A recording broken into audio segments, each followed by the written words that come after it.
अस्सलाम वालेकुम। Today we are going to talk about personal identity. अब पर्सनल आइडेंटिटी जो है वो हम NRA से भी करेंगे, शहबाज से भी करेंगे जहाँ से रिकमेंडेड है, और साथ हम ऑब्वियसली इंपॉर्टेंट चीज़ें जो है वो पारिक से भी देखेंगे। पर्सनल आइडेंटिटी का मतलब क्या होता है? इसका मतलब ये होता है कि आप किसी इंडिविजुअल को, उसकी जो एग्जिस्टेंस है उसको वेरीफाई आप करते हो पर्सनल आइडेंटिटी से, ठीक है। यानी कि आप कह सकते हो कि it is the recognition of individuality, recognition, determination, fixation और establishment of individuality of a person in living और डेड, उसको हम कहते हैं पर्सनल आइडेंटिटी। अब इसमें क्या क्या चीज़ें देखी जाती हैं आपको पता है? शुरू से अगर हम देखिए, हिस्ट्री से देखें तो आपको पता है फादर्स नेम देखा जाता है। अभी भी आजकल आपका फादर्स नेम ही ज़्यादातर देखा जाता है। आप कहीं भी देखोगे तो आपका नाम के साथ हमेशा आपका फादर्स नेम लिखा हुआ होता है, एज है, सेक्स है, हाइट है, रेजिडेंशियल एड्रेस है। इसके अलावा ये कहाँ कहाँ पे चाहिए होता है? अगर हम देखेंगे कि लेवल में सिविल राइट्स के लिए, लिविंग केसेस में आपको स्कूल्स के एडमिनिस्ट्रेशन के लिए, आपके कॉलेजेस और यूनिवर्सिटीज़ में एम्प्लॉयमेंट के लिए, पासपोर्ट के लिए, ड्राइविंग या फायर आर्म लाइसेंस वगैरह के लिए चाहिए होता है। लेकिन आपके पास इसी तरह से लॉ इन्फोर्समेंट एजेंसीज़ में जब कोई अक्यूज़ आता है, किसी भी कोई एप्लीकेंट आता है किसी भी बंदे की कंप्लेन लेने के लेके, तो उसमें आपको एप्लीकेंट और जो एप्लीकेंट है और जो अक्यूज़ड है दोनों की पर्सनल आइडेंटिटी का पता होना चाहिए। आजकल आपको पता है कि इसके साथ साथ एक आइडेंटिटी मार्क्स के भी लिखा जाता है कि स्कार है या मोल है कि नहीं है, और इन सारी चीज़ों को कंबाइन करके एक फेशियल फोटोग्राफ के साथ, थंबप्रिंट इंप्रेशन के साथ आजकल कंप्यूटराइज्ड नेशनल आइडेंटिटी कार्ड पे लिखा जाता है, ठीक है। ये बहुत इंपॉर्टेंट है सबके लिए। अब केसेस कौन से जिसमें पर्सनल आइडेंटिटी खास तौर पे रिक्वायरमेंट होती है, उसमें जिन लोगों में CNIC कार्ड जिनके पास नहीं होता, अनकॉन्शियस रोड एक्सीडेंट के जो विक्टिम होते हैं, जो एब्सकॉन्डिंग सोल्जर जो भाग जाते होते हैं, जो लॉस्ट मेमोरी पेशेंट होता है, जो वांटेड क्रिमिनल होता है, या फिर जो आपको पता है कि जो बेबी मिसअप कर दिए जाते हैं मैटरनिटी वार्ड्स में, या फिर कोई अगर इम्पर्सनेशन का केस होता है। अब जो एक बहुत ज़्यादा वो कहते हैं कि यूज़ किए जाने वाले मेथड्स है वो दो मेथड्स हैं, एंथ्रोपोमेट्री और डिक्टालोग्राफी। वैसे तो काफ़ी सारे मेथड है, लेकिन आप कह सकते हो कि ये काफ़ी जो डिक्टालोग्राफी है वो तो शोरेस्ट मेथड है। इसके अलावा जो एंथ्रोपोमेट्री है वो काफ़ी ज़्यादा यूज़ किया जाने वाला है, बर्टलन्स मेथड है। एंथ्रोपोमेट्रिक मेथड जो है, जिसको हम बर्टलन्स मेथड कहते हैं या फिर बर्टलन एज कहते हैं, सिंपल से ये वो कहते हैं कि 20 एज के बाद इंडिविजुअल का जो साइज़ है और जो मेजरमेंट्स है वो इंक्रीज़ करना बंद कर देती हैं, सीज कर जाती हैं। इसमें कहते हैं एटलीस्ट 14 डिफरेंट मेजरमेंट्स जो है वो ली जाती हैं। अगर किसी इंडिविजुअल में, दो इंडिविजुअल में 14 मेजरमेंट जो है वो एक जैसी है, तो यहाँ पे उनका जो रेशो होता है वो और रेशो 1:286 होता है। लेकिन इसमें जो मेजरमेंट्स देखी जा सकती हैं उसमें आपके पास कलर ऑफ स्किन, आइज और हेयर होता है, shape of nose, years, chin, cheeks और लिप्स वगैरह भी होते हैं। आइडेंटिटी मार्क्स होते हैं जो कि जैसे मान लो इसका अगर 14 डिफरेंट एटली बॉडी मेजरमेंट्स को देखा जाता है। फिर अच्छा डिक्टालोग्राफी। डिक्टालोग्राफी में आपको पता है कि it is the study of the patterns of the ridges form on the finger tips, ठीक है। आगे हम देखेंगे इसको डिटेल से देखेंगे शहबाज से। अब जो डिक्टालोग्राफी है वो बहुत ही पुराना मेथड है, और बहुत पुराने के साथ साथ एक बहुत ही कह सकते हैं कि रिलायबल मेथड है, क्योंकि इंडिविजुअल टू इंडिविजुअल वेरी करता है। हर इंडिविजुअल में आपके पास जो आपका वर्ड का पैटर्न है वो भी डिफरेंट है, और जो रिच कैरेक्टरिस्टिक्स है वो भी डिफरेंट है। और रिच कैरेक्टरिस्टिक कोई 150 से जो है ना वो आप जो आपके ये फिंगर टिप एक्सपर्ट्स है वो जो है ना वो क्या कह सकते हैं कि वो डिस्कवर कर चुके हुए हैं। तो ये आपके पास 4 मेन पैटर्न है। ये वोल्ड्स होते हैं, ठीक है, ये वोल्ड्स पैटर्न है, ये आर्च पैटर्न है, इसको हम टेंटेड आर्च पैटर्न कहते हैं। ये कॉम्पोजिट सा पैटर्न है जिसमें दोनों की तरह का आपको पैटर्न नजर आ रहा है। ये लूप पैटर्न होता है जिसको हम ट्वाइंड लूप भी कहते हैं। इसके अलावा एक बहुत रेयर केसेस में एक एक्सीडेंटल सा पैटर्न होता है। तो ये पैटर्न यूजुअली प्रेजेंट होता है। इनको मेजर करने के लिए 2 मेथड होते हैं, प्लेन और रोल मेथड होते हैं। अब इनको बाद में देखते हैं। अब कुछ इंपॉर्टेंट चीज़ें होती हैं, वो कहते हैं कि कौन से ऐसे केसेस जिसमें आपके पास जो आइडेंटिफिकेशन होती है उसमें जो मतलब इसकी फॉरेंसिक मेडिकल लीगल इंपॉर्टेंट बन जाती है। जो बहुत ज़्यादा हार्ड एंड डेड बॉडीज़ होती है तो उनमें फिर हम उनकी डेड बॉडीज़ को लुब्रिफाई करते हैं, मतलब लुब्रिकेशन करते हैं, उनको ऑयल डाल के, और यहाँ पे जो फिंगर टिप्स होते हैं उनमें contour is restored by injecting subcutaneous area by printing wax. Similarly अगर डी कवरिंग हो जाती है एपिथेलियम की, तो वहाँ पे हम उसको रिमूव करते हैं, यानी कि it should be carefully separated from the underlying tissue, और फिर हम यहाँ पे उसको जो है वो 2 साइज के दरमियान उसका फिंगर प्रिंट लेते हैं। इसके अलावा ये भी कर लिया जाता है, आगे देखोगे कि बहुत सारे केस में ये किया जाता है कि फिंगर्स वगैरह को कट कर दिया जाता है, और उसको हम मेडिकल मैन उसको पुलिस ऑफिसर को देता है, पुलिस ऑफिसर उसको आगे से ब्यूरो को भेजते हैं उसको एग्जामिन करने के लिए, ठीक है। तो ये इसके इंपॉर्टेंट हो गए। जो पर्सनल आइडेंटिटी पैरामीटर्स है ये भी बहुत इंपॉर्टेंट है।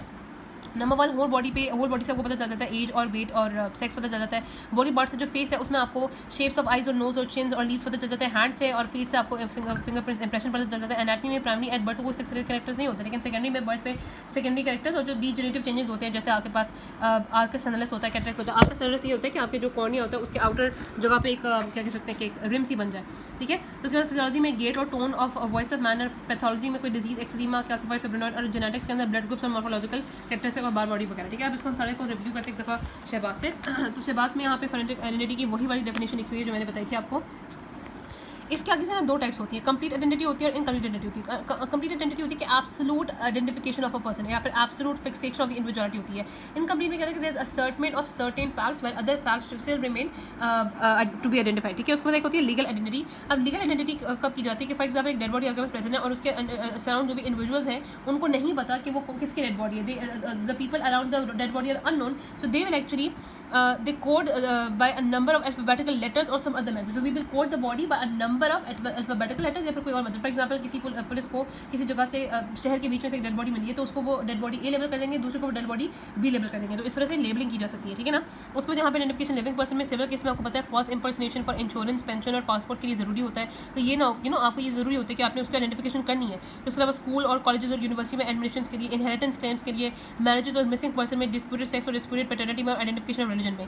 क्रिमिनल केसेस में कोई एब्सकॉन्डिंग सोल्जर है या एब्सकॉन्डिंग क्रिमिनल है, एब्सकॉन्डिंग पर्सन जिस पे इल्जाम लगा हुआ है असॉल्ट का या रेप का या मर्डर का। इसके अलावा impersonation for financial benefit, impersonation for insurance, pension और पासपोर्ट, ये लिविंग में हमें मतलब यहाँ पे सिविल केसेस में आइडेंटिफिकेशन जरूरी होती है। क्रिमिनल केसेस में इम्पर्सनेशन फॉर फाइनेंशियल बेनिफिट होता है। उसके अलावा इंटरचेंज हो जाता है न्यूबॉर्न बेबी का मैटरनिटी वार्ड में, और जो रोड एक्सीडेंट होता है उसमें भी आपके पास इंपॉर्टेंट होते हैं क्रिमिनल केसेस में लिविंग के अंदर आइडेंटिफिकेशन। लेकिन जो डेथ होता है, डेथ पर्सन में जो होमिसाइडल एक्सीडेंट्स होते हैं, ये जो एक्सीडेंट होते हैं रोड ट्रैफिक एक्सीडेंट या क्रश इंजरीज हो जाती हैं या फिर जो रेलवे एक्सीडेंट हो जाते हैं, एयरवे क्रशेज हो जाते हैं, उनमें इंपॉर्टेंट होती है। और इसके अलावा हमने कहा कि आपके पास जो आपको बॉडीज मिलती हैं डिफरेंट जगह से मिलती है, जैसे वेल से मिलती है, सी से मिलती है, रिवर से मिलती है, ऑब्वियसली आपको आइडेंटिफाई तो करना होता है ना, तो इनमें आइडेंटिफाई इंपॉर्टेंट होती है। अब इनमें हमने ऑलरेडी बता दिया कि ऑब्वियसली आइडेंटिफिकेशन ज़्यादा मुश्किल हो जाती है अगर डिकम्पोज बॉडी है, म्यूटिलेटेड बॉडीज और उससे कैजुअल रिमेन्स है। अब अगर तो नॉन डेड बॉडी तो उसमें आपको पता है कि पुलिस कर सकती है और साथ रिलेटिव्स और फ्रेंड होते हैं, लेकिन अननोन डेड बॉडी होती है तो उसमें पुलिस ऑफिसर मेडिकल मैन होता है। मेडिकल मैन क्या करता है कि आपके पास कट करता है फिंगर टिप्स को, उसको पुलिस को देता है, पुलिस आगे से ब्यूरो को सेंड करती है, फिर उसके बाद उसकी फोटोग्राफ दी जाती है और फिर मेडिकल मैन अपनी इन्फॉर्मेशन के थ्रू जो हम आगे देखेंगे कि रेज और मतलब यहाँ पे उसकी डिफरेंट बॉडी के रिमेन से जो है वो एज और सेक्स और ये सारी चीज़ें डिटरमाइन करके आइडेंटिफिकेशन जो है वो हमें हेल्पफुल देती है। कॉर्पस इलेक्टर बहुत इंपॉर्टेंट है। कॉर्पस इलेक्टर होता है body of offence, sense of crime, मतलब है कि इसमें ना सिर्फ डेड बॉडी आएगी बट डेड बॉडी से रिलेटेड और भी जितनी भी चीज़ें होंगी वो उसके अंदर आएंगी जिसकी वजह से क्राइम हुआ या जो क्राइम से रिलेटेड है। हम कह सकते हैं कि it includes all the elements of any predefined criminal offence such as murder, ठीक है। So corpus delicti means the elements of the predefined criminal offence, जो ऑलरेडी क्रिमिनल ऑफेंस हो चुका है उसके डिफरेंट एलिमेंट्स। जैसे अगर हमने कहा कि in case of homicide corpus delicti includes not only the dead body but also other factors which are conclusive of the death by the foul play, जैसे बुलेट अगर हमें मिली है डेड बॉडी से या डेड बॉडी के करीब से, broken knife मिली है या फिर ड्राइंग फोटोग्राफ मिली है, ठीक है। अब कौन कौन से ऐसे पॉइंट्स हैं जो कि हम देखते हैं पर्सनैलिटी में? सबसे पहले रेस, रिलीजन देखते हैं, सेक्स देखते हैं, एज देखते हैं, जनरल डेवलपमेंट देखते हैं, टीथ देखते हैं, कॉम्प्लेक्शन और फीचर देखा जाता है, हेयर देखा जाता है, एंथ्रोपोमेट्री देखी जाती है, इसमें बर्टन सिस्टम, बर्टन नहीं जैसा डिटेलोग्राफी में जिसको गैल्टन सिस्टम भी कहते हैं, और पोरोस्कोपी जो है ना उसको हम यहाँ पे कहते हैं। इसके अलावा फुटप्रिंट होता है, फुटप्रिंट को हम पोडोस्कोपी भी कहते हैं, ठीक है। ये सारी चीज़ें देखी जाती हैं। और फिर जो यहाँ पे इसके मैंने एक नंबर बनाया है काचोस GMW डीरा, ठीक है, डीरा, हाँ, जिसमें यहाँ पे काचोस आ जाएगा कंजेनिटल मैलफॉर्मेशन जिसमें डिफॉर्मिटीज, बर्थ मार्क्स और मोल है। फिर आपके पास आ जाएगा अक्यूट पेक्युलरिटीज, मतलब एक्वायर्ड पेक्युलरिटीज जो बाद में एक्वायर्ड हुई, जिसमें ऑक्यूपेशनल मार्क्स है, स्कार्स होते हैं, आपके काइफोसिस हो सकते हैं, मल्टी फ्रैक्चर्स हो सकते हैं, टैटू मार्क्स वगैरह, हैंड राइटिंग होती है, हैंड राइटिंग आपको पता है, हैंड राइटिंग देखिए भी आइडेंटिफाई किया जाता है, क्लोथिंग और लॉन्ड्री मार्क्स हो गए, ऑर्नामेंट्स और आर्टिकल्स जो कि उसके बॉडी से मिले हैं, जो कि हो सकता है उसके सोशल स्टेटस के बारे में बताए, कोई कार्ड मिल जाए, कोई क्रेडिट कार्ड वगैरह, कोई आइडेंटिटी कार्ड मिल जाए, विजिटिंग कार्ड मिल जाए। इसके अलावा स्पीच, वॉइस, एक्सेंट और लैंग्वेज, इसी भी हमें पता चल जाता है कि उसकी रेस वगैरह का पता चल जाता है, ठीक है। फिर गेट है, बून ऑफ द बॉडी है, मेंटल पावर, मेमोरी, एजुकेशन है। डॉक्टर सिरीनिवा का मेथड था जिसमें उसने ECG और आपके जो वेक्टर कार्डियोग्राम होता है उसकी बेस पर आइडेंटिफिकेशन की थी। इसके बाद identification of the previous x-rays, diverse information, amount of elimination. अब आ जाते हैं आपके पास जो मेथड्स ऑफ आइडेंटिफिकेशन है। अब इसमें ज़्यादा अच्छा यहाँ पे लिखा हुआ है थर्ड पार्टी आइडेंटिफिकेशन, वहाँ पे आपके इतना अच्छा नहीं लिखा हुआ आपके एनएम में। थर्ड पार्टी आइडेंटिफिकेशन में कहा था ये मोस्ट कॉमन मेथड है और ये इसमें दो पार्टीज होगी, मेडिकल एग्जामिनर एग्जाम नहीं होगा। साथ एक होता है आपके पास वो बंदा जो कि उस एग्जामिनी को उस मेडिकल एग्जामिनर के पास लेके आया है, वो थर्ड पार्टी होती है। अगर वो थर्ड पार्टी फॉर एग्जाम्पल कोई रिलेटिव या फ्रेंड नहीं है जो उसको नहीं लेके आया तो कोई पुलिस कांस्टेबल होता है। इसमें आप क्या करते हो कि आप थर्ड पार्टी का नेम, एड्रेस और उसका ID कार्ड नंबर, उसके रिलेशन विद एग्जामिनर को नोट करते हो, ठीक है। और अगर कोई पुलिस कांस्टेबल है तो उसकी PT नंबर या बेल्ट नंबर को इंक्लूड करते हो, ठीक है। तो ये थर्ड पार्टी आइडेंटिफिकेशन जो कि मोस्ट कॉमन मेथड है। अब जो सब्जेक्टिव मेथड होता है जो कि वो कहते हैं कि अगर आपके पास थर्ड पार्टी अवेलेबल नहीं है तो हम सब्जेक्टिव मेथड अप्लाई करते हैं। और सब्जेक्टिव मेथड जो है वो कौन परफॉर्म करता है, वो आपके पास मेडिकल प्रैक्टिशनर ही परफॉर्म करता है। अब सब्जेक्टिव मेथड में हमने कहा था कि दो केस होते हैं जिसमें आप सब्जेक्टिव मेथड परफॉर्म करते हो। नंबर वन हमने कहा था कि अगर कोई अनकॉन्शियस फ्रेश अननोन अनकॉन्शियस या अनअकम्पनीड रोड साइड एक्सीडेंट होता है वो, और नंबर टू हमने कहा था कि पोर्ट्रीफाइड बॉडी में या जो हाईली बर्न बॉडीज होती हैं। अब आपके पास जो फ्रेश केस है उसमें जो डिस्क्रिप्टिव फोटो बॉडी आसानी से बन जाएगा, लेकिन जो पोर्ट्रीफाइड बॉडीज होती हैं उसमें आपको पता है इसमें फिर आपको जो हेयर और नेल और टीथ और बोन है उसको जो है वो आइडेंटिफाई करके उसकी फिजिकल इंस्पेक्शन करनी पड़ती है, माइक्रोस्कोपी करनी पड़ती है, रेडियोलॉजी करनी पड़ती है, क्योंकि ये वो चीज़ें हैं जो कि पोर्ट्रीफाइड नहीं करेंगी तो वो हम देखी जाती हैं। इसके अलावा आपके पास जो नॉन बायोलॉजिकल यानी कि आपको पता है जो क्लोथिंग्स हैं और बाकी जो चीज़ें हमें उसके करीब से मिली जो हमारे इंटरेस्ट के हैं जो हमें आइडेंटिटी में हेल्प करेंगी वो हम उसको आइसोलेट कर लेते हैं। और उसमें हम जैसे आपके पास ड्रेस है तो उसमें हम स्टाइल ऑफ ड्रेस देखते हैं, आइडेंटिटी मार्क्स देखते हैं, टेलरिंग और लॉन्ड्री देख देते हैं, और जो ड्राइड स्टेन्स है उसको हम आइडेंटिफाई करते हैं, ठीक है। यहाँ पे उन्होंने जो है ना वो मेंशन किया हुआ है कि आपके पास इसमें मेडिकल प्रैक्टिशनर को परफॉर्म करता है, और जितने भी हमने कहा था कि जो कैरेक्टरिस्टिक हैं जिनमें पर्सनल आइडेंटिटी के साथ हमें हेल्प कर सकते हैं उनको हम फुलिस्ट पॉसिबल डिटेल के साथ रिकॉर्ड करते हैं मेडिकल लीगल एग्जामिनेशन में। और दो चीज़ें हम देखते हैं, फिजिकल कैरेक्टरिस्टिक और बॉडी देखते हैं, साथ उसकी बिलोंगिंग जो उसके साथ होती है वो देखते हैं। तो इसमें यहाँ पे बाकी सारे वही पैरामीटर्स देखे जो मैंने पहले पैरामीटर्स बताए थे बोले कि। तो इसमें आप बताओगे कि सबसे पहले जो सब्जेक्टिव मेथड है वो तब परफॉर्म होता है जब थर्ड पार्टी नहीं होती, मेडिकल प्रैक्टिशनर्स को परफॉर्म करता है। दो केसेस थे जिसमें परफॉर्म की जाते हैं, और आपके पास इसमें पूरी बॉडी की फिजिकल इंस्पेक्शन की जाती है, और उसके अलावा जो उसके साथ बिलोंगिंग्स बनी है वो देखी जाती है, और आपके पास जो पैरामीटर्स है वो ये देख जाते हैं। फिर आ जाता है ऑब्जेक्टिव मेथड। ऑब्जेक्टिव मेथड में जो हमारे पास ऑलरेडी कलेक्टेड डाटा है उसको यूज़ करके आइडेंटिफाई करते हैं उस बॉडी को। और उसकी एक थ्योरी ये होती है कि फॉर एग्जांपल कोई ऐसा character which is intimately related with the body, it will help us in the identification of the body. जैसे कि फॉर एग्जांपल हमें पता है कि एक उस बॉडी का एक ऐसा ट्रेट है, जैसे वो जो बॉडी है हमें पता है कि वो फैटेस्ट है। जैसे फॉर एग्जाम्पल मैं कहती हूँ क्लास में सबसे फैटेस्ट बनता है, तो उसका एक इंटीमेट ट्रेट है जो उसके साथ एसोसिएटेड है, हमें हमेशा नजर आएगा कि वो एक फैट बनता है, और क्लास में सबसे ज़्यादा फैट वही है, तो वो उसके आइडेंटिफिकेशन का पर्पस बन जाएगा। इसी तरह से यहाँ पे इसी थ्योरी पे ऑब्जेक्टिव मेथड बेस करता है। ऑब्जेक्टिव मेथड में कौन करता है, इन्वेस्टिगेटिंग एजेंसी उसको परफॉर्म करती है। ठीक है हो गया। इसके दो तरह के होते हैं, बायोलॉजिकल ऑब्जेक्टिव मेथड और non biological. Biological objective method में जो हेयर और नेल्स और बोन्स होते हैं उनको एग्जामिन किया जाता है, डीएनए एनालिसिस किया जाता है, जो नेल्स का एपिडेमिस होता है उसको देखा जाता है। और जो नॉन बायोलॉजिकल मेथड होता है उसमें क्लोथ्स और बिलोंगिंग और स्टाइल ऑफ ड्रेस और नेम टैग्स और टेलर वगैरह बहुत सारी चीज़ें देखी जाती है। अगर फॉर एग्जाम्पल कहीं और गार्डन में कत्ल किया गया था तो वहाँ पर गार्डन की ग्रास तक भी आइडेंटिफाई की जा सकती है। अब जो रेस की आइडेंटिफिकेशन होती है, रेस में हमने रखने के सबसे पहले दो चीज़ें आप चेक करते हो किस तरह से आइडेंटिफाई करते हो, जनरल अपीयरेंस है डेड बॉडी की और इसके अलावा उनकी बोन से। अब जनरल अपीयरेंस में आपको पता है कम्प्लेक्शन, आपको जो नीग्रोज और साउथ इंडियंस होते हैं वो ब्लैक होते हैं, यूरोपियंस फेयर कलर होते हैं, पाकिस्तानी इंडियंस ब्राउन होते हैं, जो नॉर्थ पठान हमारे पठान है वो फेयर कलर होते हैं, कम्प्लेक्शन यहाँ पे आ गया। उसके बाद colour of iris brown, Indian जो आपके पास और पाकिस्तानी होते हैं उनका ब्राउन कलर का आयरस होता है, यूरोपियंस का ब्लू और ग्रे वगैरह होता है। और लेफ्ट साइड में देखें तो आपके पास नीग्रोज के जो लिप्स होते हैं वो थिक और एवर्टेड होते हैं, यूरोपियंस के थिन और इन्वर्टेड लिप्स होते हैं। कलर एक्सट्रेशन हेयर होते हैं, तो पाकिस्तानी जो इंडियन हेयर होते हैं वो ब्लैक और कोर्स होते हैं, और जो आपके जापानीज हेयर होते हैं या फिर चाइनीज हेयर होते हैं वो ब्लैक और शाइनी होते हैं, और वो कोर्स नहीं होते, वो फाइन होते हैं। फिर आपके जो यूरोपियन हेयर होते हैं या और जो एंग्लो इंडियन हेयर होते हैं वो ब्राउन होते हैं, बड़े फाइन होते हैं। जो निग्रो के हेयर होते हैं वो वूली होते हैं, कर्ली होते हैं और काफ़ी ज़्यादा ब्लैक होते हैं। ठीक है। उसके बाद हमने कहा कि जो सिक्स होते हैं उनके स्कल के हेयर ज़्यादा होते हैं। हिंदू की जो वीडियोस होती हैं वो अपने हेयर बाल मतलब वो बाल हो जाती हैं, शेव कर लेती हैं। फिर आ जाएगा क्लोथिंग, और तो पाकिस्तान की क्लोथिंग शलवार कमीज़, इंडियन धोती सारी, वो सारी चीज़ें होगी, और ये सारी चीज़ें हो गई और सारा कुछ हो गया। तो 4 सीस और 1 लिप्स है। ठीक है। Complexion, colour of iris, colour texture of the hair and clothing, और फिर लिप्स आ जाएगा। उसके बाद बोन्स है। अब बोन्स में हमने चेक करना है कि आपकी जो स्कल कौन से ऐसी बोन्स होती है जो हमें हेल्प कर सकती है रेस के आइडेंटिफिकेशन। उसमें स्कल है, मैंडिबल है, टीथ है, और कुछ आपकी जो बड़ी बड़ी बोन्स होती हैं उनकी लेंथ। ठीक है, उनकी अगर हम में सब देते हैं। अब यहाँ पे हमने कहा था कि ये स्केलेटल डिफरेंसेस आप कैसे करते हो। सबसे पहले आ जाएगा सेफेलिक इंडेक्स। ठीक है, यहाँ पे ये जो चीज़ें लिखी हुई है वो हम आगे देखेंगे, हमें बेसिक पता चलेगा। सेफेलिक इंडेक्स इज बेसिकली होता क्या है कि it is the maximum transverse breadth of your skull, यानी कि आपकी स्कल की breadth just above the mastoid process, जो ग्रेटेस्ट डायमीटर होता है स्कल का, उसको हम यहाँ पे कहते हैं मैक्सिमम ट्रांसवर्स ब्रेथ। उसको मल्टीप्लाई करते हैं 100 से और उसको डिवाइड करते हैं with the maximum anteroposterior length of the skull, जो कहते हैं ग्लोबुला से लेके एक्सटर्नल ऑक्सीपिटल प्रोट्यूबरेंस तक। तो ये आपके पास एक उसका फॉर्मूला है। और जो फेरिक इंडेक्स की अमाउंट है वो 70 से लेके 74.9 होता है नीग्रोस में, दे आर डोडेकोसेफेलिक और लॉन्ग हेडेड। देन 75 से लेके 80 तक होता है आपके यूरोपियंस में, दे आर मिजेटिसेफेलिक या फिर वो मीडियम लॉन्ग हेडेड होता है। फिर आपके पास ब्रैकिसेफेलिक होते हैं मंगोल, जिनका 80 से अबव होता है। ब्रैकिसेफेलिक या उनको राउंडेड हेड भी कहते हैं। ठीक है। इंडियन और पाकिस्तानी वो कहते हैं कि हमारी टाइप जो है वो कॉकेशियन टाइप से थोड़ी बहुत हमारे पास नीग्रोइड कैरेक्टर से क्या है, हमारी जो हेड तो है वो राउंड है, लेकिन फोरहेड हमारा रेस होता है, फेस हमारा जो है वो छोटा सा होता है, स्मॉल होता है। फिर जाके आपकी हाइट इंडेक्स होती है height of skull divide by length of skull into 100। अब ये आपको याद ही करने पड़ेंगे। इसमें आप इसे रखो कि सबसे पहले नेम का मतलब है कि यहाँ पे जो जितनी भी वेरीज लिखी है वो नीग्रोज और यूरोपियंस और मंगोल्स इस तरह से करके लिखी हुई है। तो आप ध्यान रखना आपके पास इस तरह से लिखी हुई है। तो नीग्रोज में 72 और यूरोपियंस में 71 और मंगोल्स में 75 होता है। फिर नेजल इंडेक्स होता है width of nasal temperature divide by height of nasal temperature into 100। इसमें आ जाएगा नीग्रोज में 55 है, यूरोपियंस में 46 है और आपके पास मंगोल्स में 50 होता है। और यूरोपियंस इंडियंस मतलब ये जो यूपी इंडियंस है उसमें आपके पास 75 to 80 के ज़माने पर ब्रेकियल इंडेक्स, जिसको हम यहाँ पे रेडियो ह्यूमरल इंडेक्स में कहते हैं। ब्रेकियल इंडेक्स को रेडियो ह्यूमरल इंडेक्स में कहते हैं। It is the length of the it is the ratio of the length of the radius divide by length of humerus. और ये भी आपके पास जो है वो इसमें अबव बुलो का सब जगह के नीग्रोस में है आपके पास अबव 75 होता है, यूरोपियंस में बिलो 75 होता है, हमारे अंदर 75 से 80 के दरमियान होता है। ठीक है, बल्कि अबव 80 सॉरी अबव यहाँ पे अबव 80 होता है, वहाँ पे बिलो 75 होता है। उसके बाद जो क्रूडल इंडेक्स है जिसको टिबियो फ्यूमरल इंडेक्स भी कहते हैं, इसका होता है length of tibia divide by length of femur into 100। और ये आपके पास यहाँ पे नीग्रोस के अबव 83 होता है, यूरोपियंस में बिलो 83 है, यहाँ पे गलत लिखा हुआ है बिलो 83 और यहाँ के पास यूपी इंडियन में अबव 83, यानी कि हम ज़्यादा ऑब्वियसली नीग्रो से मैच करते हैं, यूरोपियन से मैच नहीं करते ना, तो आपके पास इनमें 83 से ज़्यादा होता है, यानी कि 86.4 होता है। फिर जो इंटर मेम्ब्रेन इंडेक्स होता है वो होता है length of humerus plus length of radius divide by length of femur plus length of tibia, यानी कि आपकी जो अपर लिम्ब की बोन्स है उसको उसकी लेंथ को डिवाइड कर लो विद द लोअर लिम्ब की बोन्स। और ये आपके पास इंटर मेम्ब्रेन इंडेक्स जो है ये भी आपके पास इस तरह से वेरी करते हैं, यानी कि यहाँ पे भी नीग्रोज और यूरोपियंस और मंगोल्स के हिसाब से ही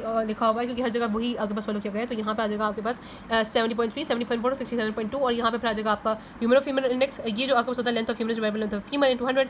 इसमें आपके पास 72.469 आ जाएगा और यहाँ पे 71.1 है। ठीक है। अब ये सारे आपने लिखना है कि सबसे पहले तो हमने बोन्स का जो डाटा लिया, बोन्स हमने सबसे पहले इंडिसेस को आइडेंटिफाई किया और ये इंडिसेस का सारा डाटा था। उसके बाद अदर फीचर्स आ जाते हैं। अदर फीचर्स में हम ये एक्चुअली दिया हुआ है आपके उसमें पार्क में दिया हुआ है जिसको मैंने यहाँ पे कॉपी किया है। तो अदर फीचर्स में एक्चुअली इस तरह से होता है कि यहाँ पे ऑर्बिट्स होते हैं, नेजल ओपनिंग्स होती है, पैलेट्स होते हैं। ब्लैक्स के अंदर जो ऑर्बिट्स होते हैं वो स्क्वायर्स होते हैं, यूरोपियन के अंदर ट्रायंगुलर होते हैं, मंगोल्स के अंदर राउंडेड होते हैं। फिर जो नेजल ओपनिंग है वो ब्लैक्स के अंदर ब्रॉड होती हैं, यूरोपियंस के अंदर नैरो एलोंगेटेड होती है। और इनके अंदर आपने रखना कि तीनों जो चीज़ें हैं, तीनों कैरेक्टरिस्टिक है वो मंगोल्स के अंदर राउंडेड ही है, ठीक है। पैलेट बस आपको पता है कि राउंडेड और हाउस शेप है।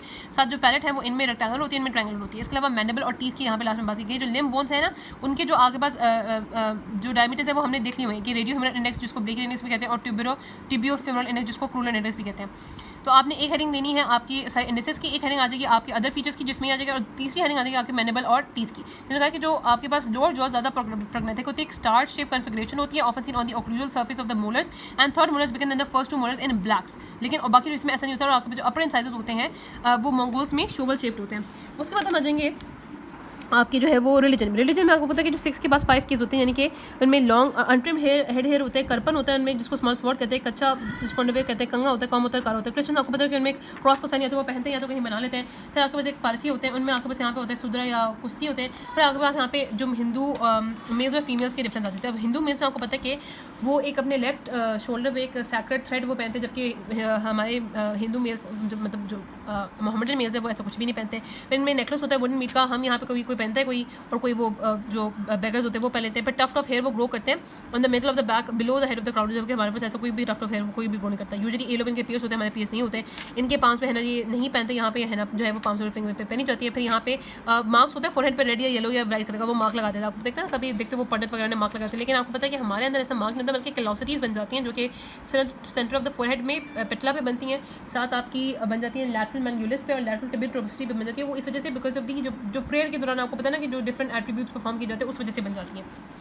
और अब मेल और फीमेल में क्या डिफरेंस है, तो फीमेल्स में आपको पता है कि टैटू मार्क्स ये लगाती हैं बिटवीन द आईब्रोज और डॉर्सम पे भी है, जबकि फीमेल्स कोई टैटू मार्क नहीं लगाती। ये बुरका नहीं पहनती, साड़ी पहनती है, ये बुरका पहनती है। फिर यहाँ पे ट्राउजर नहीं पहना जाता, एक्सेप्ट पंजाबी वुमेन यहाँ पे ट्राउजर पहना जाता है। वर्मिलियन यानी कि जो सिंदूर होती है वो paint that is painted in the hair partings on the head, और साथ रेड मार्क लगाया जाता है। यहाँ पे ना कोई रेड मार्क होता है ना भी वर्मिलियन होता है। फिर यहाँ पे टोज वाइट होता है, यहाँ पे शूज़ नहीं पहने जाते। आई डोंट नो ये ऐसा क्या है, लेकिन यहाँ पे शूज़ पहने जाते हैं। फिर नोज रिंग अपर्चर, अब यहाँ पे लिखा है कि यहाँ पे लेफ्ट नॉस्ट्रल में किया जाता है समटाइम्स सेप्टम में, यहाँ पे पहले सेप्टम को मेंशन किया गया, फिर उसके बाद लेफ्ट नॉस्ट्रल को मेंशन किया गया कि वहाँ पे वो नोज रिंग की अपर्चर करती हैं। फिर हिंदू वुमेन जो होती है वो did not bother removing the pubic hair, but we have to remove the pubic hair because it is part of our sanity, ठीक है। फिर उसके बाद यहाँ पे palmar solar stain with the carmine ऑथा, और यहाँ पे जो है वो कार्माइन ऑथा कोई चीज़ है मेहंदी को जिसको रिप्लेस करते हैं। फिर सेक्स डिटर्मिनेशन, ये बहुत इंपॉर्टेंट है। अब सेक्स डिटर्मिनेशन कहाँ पे की जाती है, जिसमें कोई ऐसे सिविल राइट्स जो कि प्रिजर्व होते हैं फॉर वन सेक्स, जिसमें आपके पास आ जाते हैं मिलिट्री के लिए लायबिलिटी आ जाती है, मैरिज आ जाता है, फिर आपका आ जाता है इसमें ये क्या नाम है इसमें हेयरशिप है, और साथ आपकी जो डिस्पोजल ऑफ दी प्रॉपर्टी है, ठीक है। इसके अलावा in case of impotency, rape, criminal offence, legitimacy, divorce और पैटर्निटी के केस में आपके सेक्स की आइडेंटिफिकेशन बहुत इंपॉर्टेंट होती है। अगर आपके पास नॉर्मल बॉडी है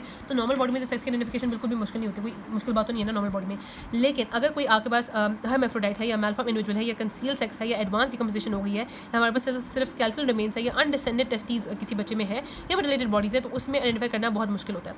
अब वैसे तो आपको पता है कि सिंपल बॉडी तो general appearance, external examination, internal examination से ईजी हो जाता है, या फिर आप ग्रेनल बायोप्सी कर सकते हो, या फिर लास्ट पे पॉइंट पे study of the nuclear sex chromatin की जाती है जो कि बहुत ईजी होती है।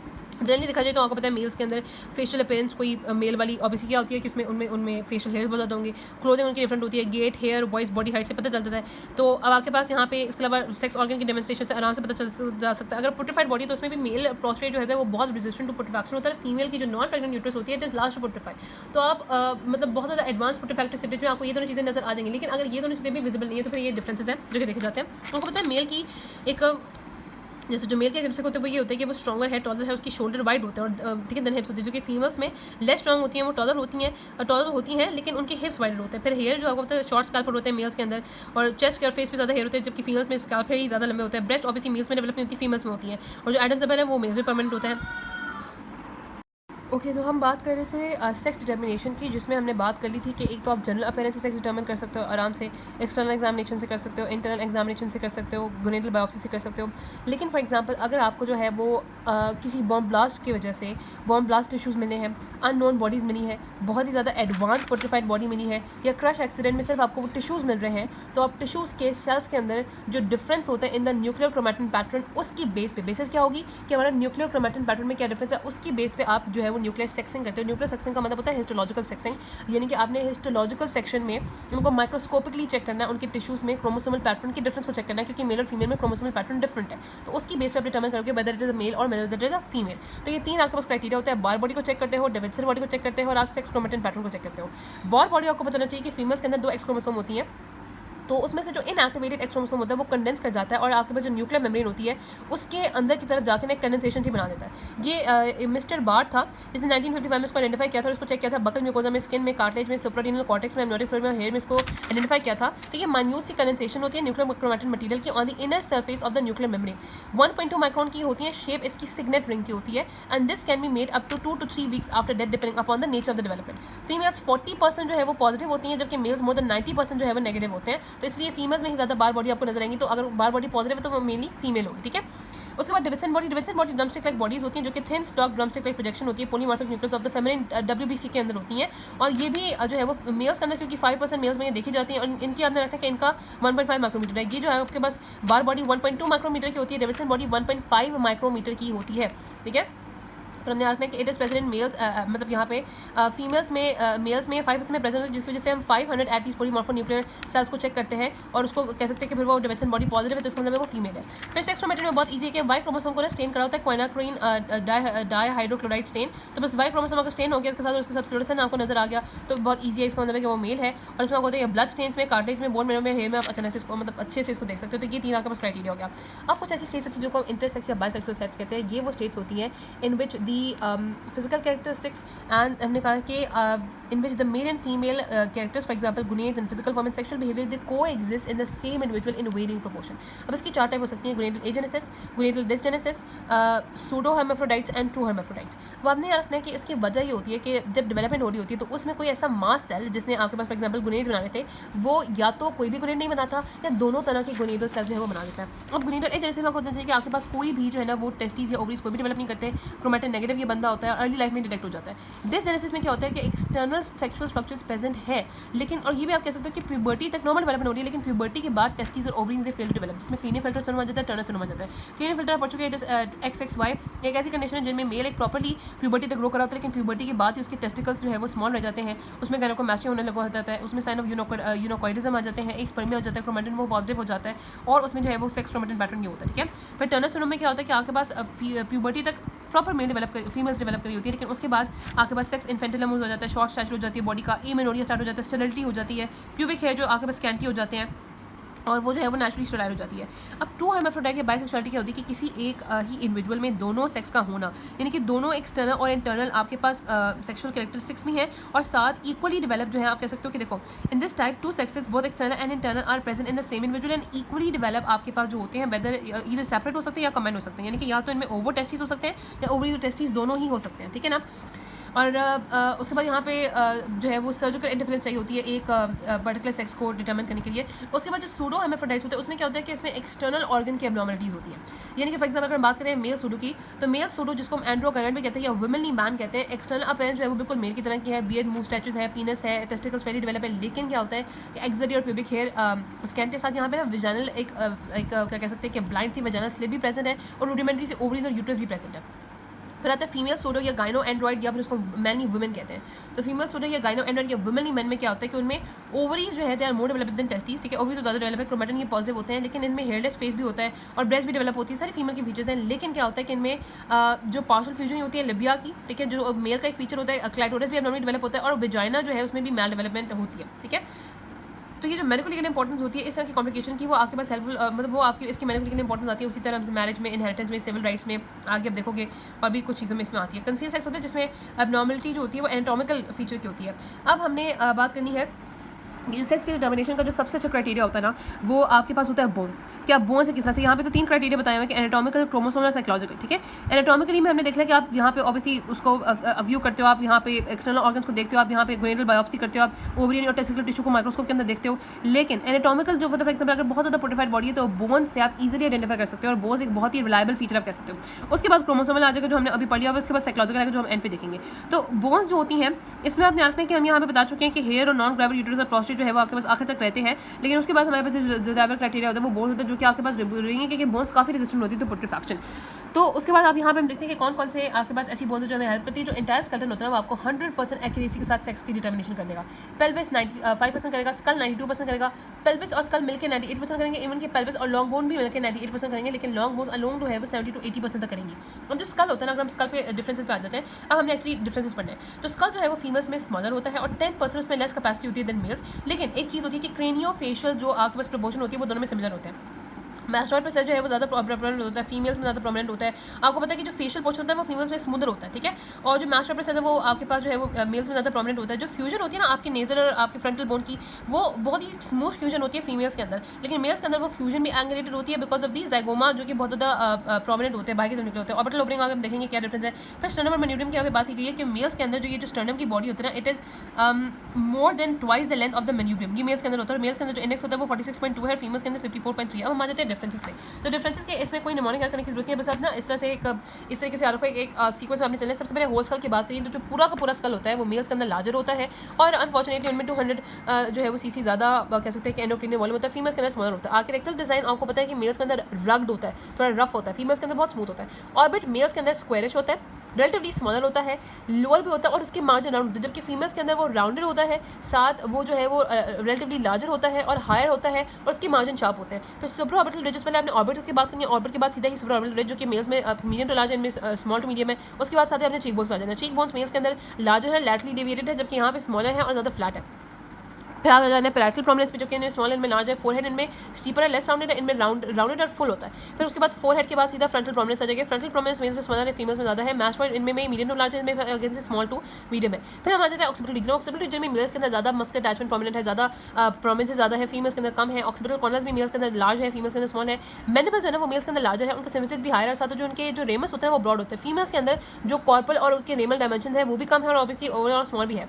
पैलेट मेल्स के अंदर लार्जर और ब्रॉड है, यू शेप है, और आपके पास फीमेल्स के अंदर स्मॉलर और नैरो और पैराबोलिक है। मेल्स के अंदर जो टीथ है वो लार्जर है, और जो आपके पास फर्स्ट मोलर होता है उसमें 5 कस्प, जबकि मेल के अंदर सारे मोलर्स में 4 कस्प होते हैं। फिर हम आ जाते हैं पेल्विस पे। पेल्विस हमने रखते हैं कि फीमेल्स के अंदर ओवरऑल लाइट है, लेस मैसिव और स्मूदर, जबकि मेल्स के अंदर हैवियर है, मैसिव और रग्ड है, मस्कुलर अटैचमेंट भी बहुत ज़्यादा होती है। और उसके बाद आपके पास जो सब प्यूबिक एंगल और इवन के साइटिक एंगल दोनों ही फीमेल्स में 90 है, मेल्स के अंदर सब प्यूबिक एंगल 75 to 70 है, और जो साइटिक एंगल है वो 70 है, ठीक है। फिर ग्रेटर साइटिक नॉच फीमेल्स के अंदर ज़्यादा वाइड होती है। फिर आगे हम देखेंगे सेक्रम। फीमेल्स का अगर आप देखोगे कि तो फीमेल्स है तो सेक्रम शॉर्टर है और वाइडर है, और साथ उससे ना अपर से वर्टिकल होती है, लोअर कर्व आता है, जबकि मेल्स के अंदर लार्जर है, मतलब लॉन्गर है, लेकिन लेस वाइड है, और इनमें जो है वो कर्व एक यूनिफॉर्म सा होता है। फिर हमने कहा कि इनकी जो आर्टिकुलर सर्फेस होती है वो एक्सटेंड करती है, आपके पास इनमें जो है वो सेकंड वर्टिब्रा तक एक्सटेंड करती है, यहाँ पे थर्ड सेकंड वर्टिब्रा तक एक्सटेंड करती है। हम आज के डिफरेंस है, यहाँ पे मैंने नंबर बनाया है वसाओ गिस्पिस पीपी।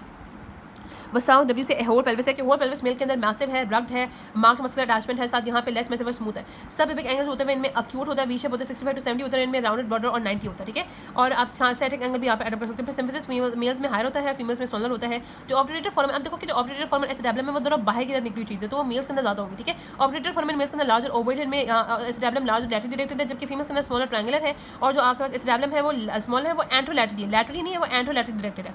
उसके बाद जो ग्रेटर साइटिक नॉच है वो मेल्स के अंदर स्मॉलर है, क्लोज है, डीप है, जबकि फीमेल्स के अंदर लार्जर है, वेटर है, मेल्स के अंदर जो है वो आपके पास लेस एवर्टेड है, फीमेल्स के अंदर काफी हद तक एवर्टेड है। सेक्रो आर्टिकुलेशन लार्ज हमने कहा था ना कि आपके पास थर्ड वर्टिब्रा तक, थर्ड सेक्रो वर्टिब्रा तक इनमें एक्सटेंड करती है आर्टिकुलर सर्विस, तो इनमें सेक्रो एलियक आर्टिकुलेशन लार्ज है, इनमें कम है। प्री आर्टिकुलर सर्कल देखो, प्री आर्टिकुलर सर्कल होता है डेवलप करता है जो फीमेल प्रेग्नेंट होती है, तो यहाँ पे तो फ्रीक्वेंटली विजिबल नहीं होता है, यहाँ पे आपके पास फीमेल्स में ज़्यादा विजिबल होता है। आइडियम जो है वो मेल्स के अंदर आपके पास एक तो हायर है, दूसरा वर्टिकल होती है ज़्यादा, जबकि फीमेल्स के अंदर जो है वो आपके पास लार्जर है और थोड़ी सी लैटरली डायरेक्टेड होती है। आपको पता है फीमेल्स की जो पेल्विस है वो ब्रॉड होती है, तो उसे को फिर सेक्रम जो है हमने बता दिया कि लार्जर है, नैरोअर है, और साथ यहाँ पे 5+ सेगमेंट्स है, और साथ यहाँ पे एक डिस्ट्रीब्यूशन कर्व है, जबकि यहाँ पे आपके पास जो है वो मतलब मेल्स के अंदर की मेल्स है, फीमेल्स के अंदर शॉर्टर है और वाइडर है, और उसमें जो है वो आपको पता है कि अपर से स्ट्रेट है, लोअर से ज़्यादा कर्व है। फिर पेल्विक रिम ऑब्वियसली मेल्स में अंदर हार्ड शेप होती है, और फीमेल्स के अंदर इलेक्ट्रिकल और सर्कुलर है। पेल्विक कैविटी इनमें रिलेटिवली स्मॉलर है, लेकिन इसके अंदर जो कैविटी है मतलब फीमेल्स के अंदर ओब्लीक है और शैलोअर है और काफ़ी ज़्यादा प्रोनाउंस्ड होती है।